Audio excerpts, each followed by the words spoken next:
இஸ்லாத்தை அதன் ஆரம்ப காலத்திலேயே ஏற்றுக்கொண்ட இளைஞன், சத்தியத்தை ஏற்று தாயகத்தை துறந்தவர், தியாகப் பயணங்களில் தங்களை இணைத்துக் கொண்டவர், ஈமானுக்காக கடல் கடந்தவர், ஷாம் தேசத்தின் போர்க்களத்தில் உயிர் நீத்தவர், முஹாஜிர், முஜாஹித், காரி, ஷஹீத்.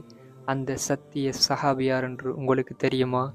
அவருடைய பேருதான் அஸ்ஸாயிப் பின் அல் ஹாரிஸ் ரலியல்லாஹு அன்ஹு. இவர்கள் மக்கா நகரில் பனு ஜஹம் கிளையில் அல் ஹாரிஸ் பின் கைஸ் ஹஜ்ஜாஜ் தம்பதியினருக்கு அன்பு மகனாக பிறந்தார்கள். இஸ்லாத்தின் அழைப்பு மக்காவில் மெல்லமாக ஒலிக்கத் தொடங்கிய ஆரம்ப காலத்திலேயே தன்னுடைய சகோதரர்கள் அப்துல்லாஹ் பின் அல் ஹாரிஸ், அல் ஹஜ்ஜாஜ் பின் அல் ஹாரிஸ் போன்றே இவர்களும் மனமுவந்து முன்வந்து இஸ்லாத்தில் இணைந்து கொண்டார்கள்.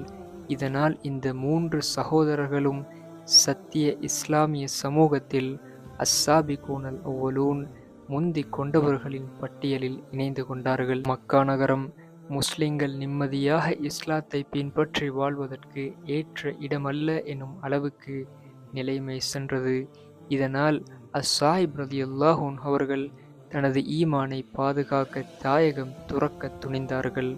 2வது ஹிஜ்ரத் குழுவில் ஒருவராக தனது சகோதரர்களுடன் கடல் கடந்து அபிசீனியா நோக்கி புறப்பட்டுச் சென்றார்கள். அபிசீனியாவின் அந்நிய வாழ்வுக்கு பிறகு சாயிப் ரலியல்லாஹு அன்ஹு அவர்கள் மதீனாவை நோக்கி ஹிஜ்ரத் செய்து வந்தார்கள்.